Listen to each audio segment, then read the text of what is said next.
know why she just suddenly appeared at the fortress, or why she went out to save you. Miss Clorand, you say? I must go thank her in person.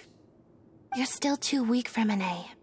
You can go after you've had some more rest. Miss Lynette is right. I believe Miss Clorand will stay here as a guest for another few days, so there's no need to hurry. A guest? Then I can assume Risley was the one who invited her to come down here? You should ask His Grace about that. He'll be able to explain better than me. Yeah, it's about time he actually told us what's going on. Wanna come with us, Lenny? No, please go on without me. I don't want to leave just yet. Lenny. The logical part of my brain is aware that we're safe right now, but I still can't bring myself to leave. Both of you are just in danger. Understood. Then let's just sit together for a while. In that case, I'll leave the infirmary to you. The Traveler and I are going to head out for now. As long as you stay in here, I don't think you'll be disturbed. Thank you.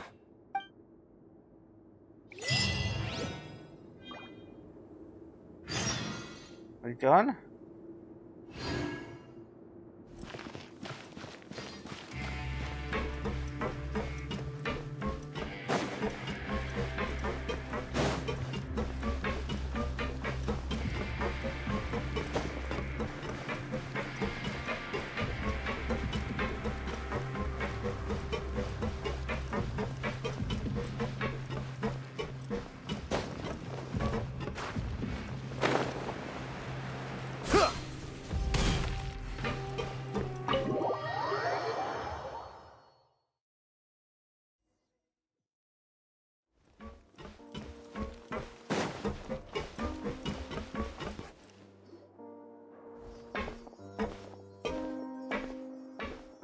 Excuse me? I take it Mr. Fremonet's condition has stabilized? Of course. I wouldn't have left the infirmary otherwise. I've been expecting those two, but might I inquire as to the purpose of your visit, Miss Siegewien? I wanted to check up on Miss Clorand. How are you feeling? Mostly fine, I think. If you don't mind, I'd like to perform another quick physical exam. It'll just take a few minutes. All right. Thank you for looking out for me. I'll take my leave for now, then. Well, want to explain yourself, Risley? Of course, but I'm not partial to the word choice of explain. How about enlighten? Where should I begin? How about you start by asking me any questions you have? You can start with whichever one you'd like to get answered the most. Then Paimon will begin. Did you know about Lenny's goals from the very beginning? No. I just knew they were Fatui operatives sent to the fortress by the Knave. As for their specific goals, I only figured those out as you made progress on your investigation. You managed to monitor and stay ahead of them even though you didn't know what they were trying to do? They came here with ulterior motives. I'm quite adept at discerning what that kind of behavior signals. Initially, I thought their goal was just to investigate Child's disappearance. Linny suggested that I had deliberately let him escape, but in truth, I didn't really do anything special to help or hinder him while he was here. Everything he did, from finding helpers to leaving this place, he did on his own. Of course, it's inevitable that the Knave would make a big deal out of her fellow Harbinger's unexplained disappearance. I'm also quite curious about where that Harbinger went, so I figured I might as well let the Fatui do their own investigative work. All I care about is the answer. So you were hoping Lenny's group would just do your work for you! You make it sound like that's a bad thing. Unfortunately, things didn't go as planned. I assume that Fremonet has told you already the ratio of primordial seawater around the fortress of Meripede is on the rise. The Forbidden Zone has always been Lenny's target, and you got roped into that investigation after running into him. I began to intervene out of concern for your safety, and also to prevent the fortress from becoming entangled in more irksome matters. Are the rumors true? That you're also a former criminal? And why would you put it like that? Isn't staying here all day and serving as the manager of the fortress a kind of sentence unto itself? Another form of prison? I just happen to have some support from the rest of the inmates. That's all. Oh, right. Paimon wanted to ask, who invited Cloran down here? Me, of course. I paid her good mora to come down to the fortress for some field work. As a champion duelist, Miss Cloran could be considered to be an independent party. I needed to find an exceptionally capable person to help me get through the impending crisis. And saving Fremine was part of that crisis? You can think of it like that, yes. Credit where credit is due, that boy is quite adept at diving. That's not something you should be asking after. Neuvillette only asked you to investigate Child's whereabouts. All I need to prove to you is that the Forbidden Zone had nothing to do with the Harbinger's disappearance. That should be clear now that you've spoken to Fremine. But we've already uncovered that there's something wrong with the infirmary, and we've answered a bunch of questions that you threw at us. Isn't it about time that you answer our last question in return? You make a compelling case. Do you really want to know the answer that badly? Yeah, Paimon really wants to know. Even if the truth may not be pleasant? Follow me.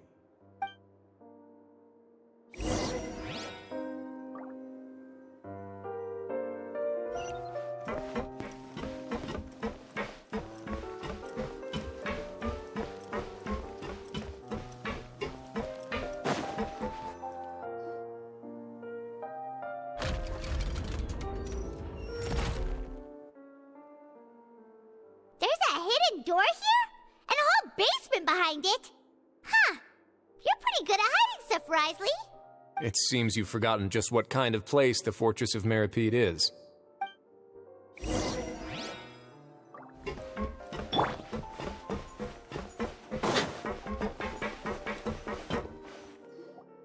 Stand on the central plate. Wait, is there a secret mechanism or... Whoa!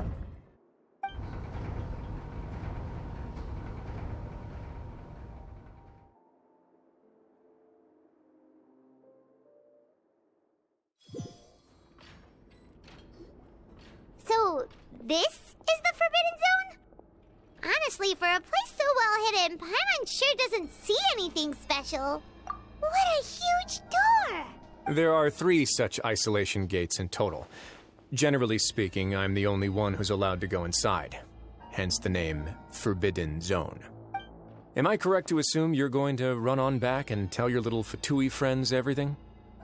Well, Paimon wasn't thinking of keeping anything from them. Well, I'd advise you wait until you've seen the whole truth of this place for yourself before deciding whether or not to tell them.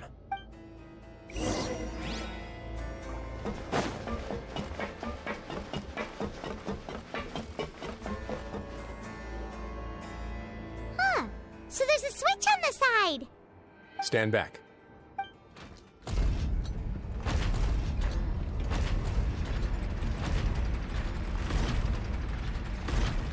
Whoa! They all just went up one by one! Go on, have a look.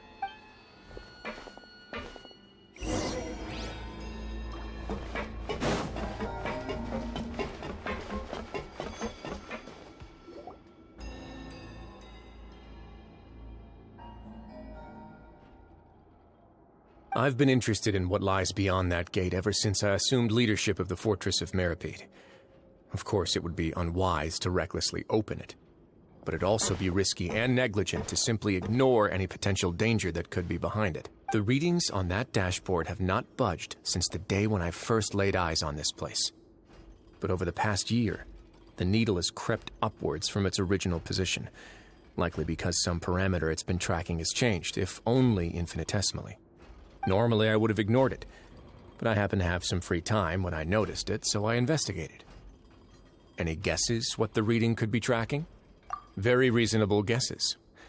I've considered both of those as well. Unfortunately, our dashboard is tracking something less ordinary. The temperature should vary with weather and climate changes, so for something that rarely shifts, the water pressure is more likely. We ran a few tests to increase the pressure from the outside, but the readings didn't change at all. Later on, a few more possibilities occurred to me, such as a potential connection with the primordial sea. I began to make a few preparations based on that hypothesis. Over the past few days, the needle has moved again. With that, and the symptoms that Fremine displayed after leaving the fortress, I can now confidently conclude that the readings represent the concentration of primordial seawater in the seawater nearby. The concentration of primordial seawater? But we're already under the sea! And that is precisely the problem. We're at the bottom of the sea, and now we're surrounded by toxic seawater. Somehow, primordial seawater got mixed in, and the concentration is steadily rising. Yes, that's very likely. But forget about the two of us! Not even Novelette knows where the primordial sea could be, much less where we could find and plug a leak. Oh. Seems like you've figured it out. I believe the primordial sea lies directly beneath this sluice gate. For some reason, the primordial seawater levels have risen significantly, and it's now very close to us. The indicators are now red. Although the gate still stands, some primordial seawater has already leaked out and mixed into the sea around us. If this continues, soon it will no longer be able to hold back the primordial sea at all. Yeah, you know what the legends say. If this place falls, then everyone in Fontaine will be turned into puddles in the span of a night. But that's just too weird! Why would the Fortress of Meripede be built right above a sluice gate for the primordial sea? Who built this place anyway? Your expression tells me you think this might be part of a vast, complicated conspiracy. To be honest, you might find the actual answer may be exceedingly boring. It's just that the secret of the Forbidden Zone had been long forgotten by the nation before I rediscovered it with my research. There's no single founder of the Fortress of Meripede in any traditional sense. What we know about its history has been left to us by the people who used to live here. When the previous Hydro Archon, Egeria, ruled the land, all convicted criminals from Fontaine were exiled. The people drove the criminals away like a wolf pack chasing away the banished. The criminals received no sympathy of any kind from the people. They were exiled to the desolate seaside, where they experienced only pain, struggle, and the bone-chilling cold. Some of them began to repent, and prayed to the Hydro Archon, asking if there was still anything they could do. The Hydro Archon took pity on them, and said, "You may go guard my secret, deep underneath the waves." And so, leaning on the power of the Hydro Archon, they gathered underneath the sea and began to build a fortress. They became a community down there in the deeps, and over the years helped it to grow. As the number of exiles increased, more and more people joined the community. When the first group of exiles died, they left the yet unfinished fortress to their successors. The Hydro Archon continued to lend her support, allowing the fortress and what it stood for to continue growing ever larger. Before long, this dark underwater fortress became the sinner's only home. And with that, the people here stopped referring to the fortress as a prison. They saw themselves as repenting sinners who would regain their freedom once they had sufficiently redeemed themselves. But as time went on, people also realized that the fortress was a lonely place. Once they had gotten used to life here, they could no longer feel comfortable living in the overworld. Once they had finished serving their sentences, some people left and some others chose to stay. They'd find some idle position and let their withered souls fade away with the ancient secrets of the past. After many, many centuries, few people still remember the reason for the fortress's founding. Now they just see it as an integral pillar of Fontainian society, as the place where criminals deserve to be sent. Now and again, researchers manage to break one law or another and live out their days in the fortress. I learned all this from an elderly historian. Everyone else just thought he'd made it all up. But now you know every part of that history is true. Indeed. It's just as the prophecy says. If this gate fails, then everyone will be dissolved into the sea. To be frank, not really. But sadly, that hasn't stopped this prophecy from proving all too accurate. Prophecies are troublesome things. Just hearing one will create the first wave of panic. Seeing signs of it will bring about the second, and actually witnessing it in real time, the third. Let's go somewhere else. I want to show you something.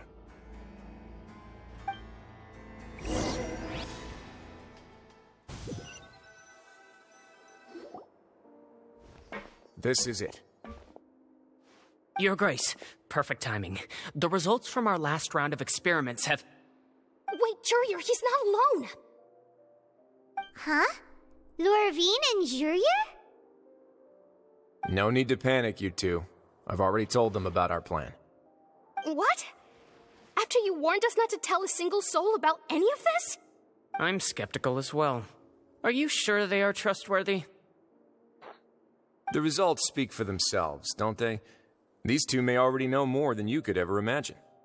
All right then, if your grace insists. They seem harmless enough, so I'll trust them for now. Well, how about some reintroductions? This is Jurier, one of the highest-ranked researchers from the Fontaine Research Institute. He used to work under Edwin. Good. Saves me a bit of time explaining. Edwin's main areas of research were archeum and gravimeters. As his assistant, Jurier is quite familiar with them as well. I hired him to be my technical consultant. You want to blow up the fortress of Meripede? Ah, what a lovely idea. I'm already imagining it in my head. Gotta admit, I'm tempted as well. Guys, focus! Focus! That taskmaster over there is Miss Lorvine, and is also one of my technical consultants. While Jurier used to be Edwin's assistant, she used to be Jurier's assistant. Ooh, are they together? See, everyone keeps asking this question. Are you too sure you're not a couple and just using your work as a convenient cover? Your Grace, I am not in a relationship with this man. If I dated her, I'd officially be madder than Edwin. Jeez, forget I said anything then. Follow me. Whoa, there's another door that goes right up. Your constant amazement makes it seem like the fortress can do anything. But Paimon really thinks everything's super cool.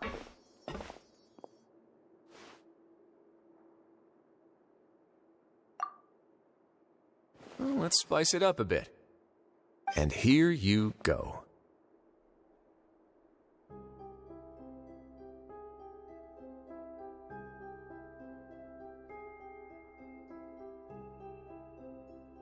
What a huge ship! This is also a production zone that Paimon's never seen before. What's going on? How much do you know about Fontainian history? Not much at all. Well, then maybe you haven't heard the story of ancient Lemuria. To give you a quick rundown, Fontaine used to be ruled by the Lemurian dynasty. According to legend, the Lemurian king Remus came to this land after being inspired by divine revelation and found the seer Sibila, who had taken on the form of a golden bee. Taking the golden bee with him and riding on a huge ship, the Fortuna, he created his nation above the surging waves. He called his nation Lemuria and used the Fortuna to incessantly search for new tribes and islands, calling on them to join his empire. There's a ship in this story too? Where there's water, there'll be ships. People believe that hope can always be found at the end of a voyage. Do you believe that too? To a point, I think.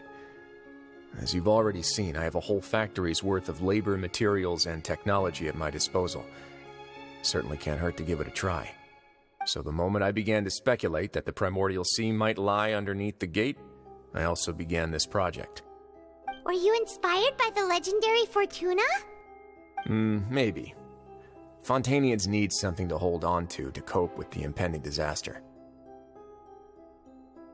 Were the workers to find out the truth behind this ship, riots would destroy the fortress faster than any catastrophe.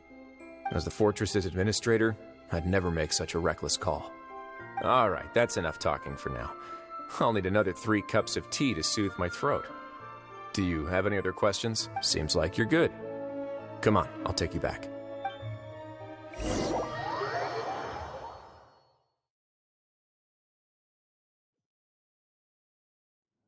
I'll leave you here for now. Oh, thank you so much. No worries. But don't forget, it's up to you whether or not you want to share what you just saw. What you do from here on out will likely affect those 3 as well.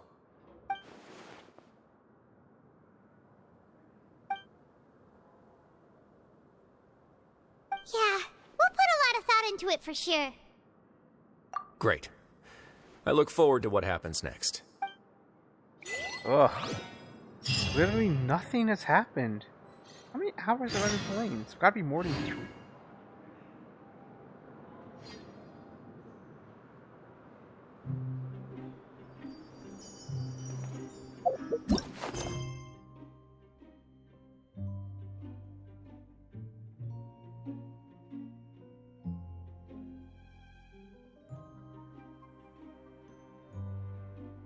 Is this part of the same quest? I think I gotta take a break, man. Whew. We'll continue this a little later on, I guess. When is shit gonna finally happen, man? It's so much talking. This is becoming worse than Leeway, man. Ugh, see you guys later.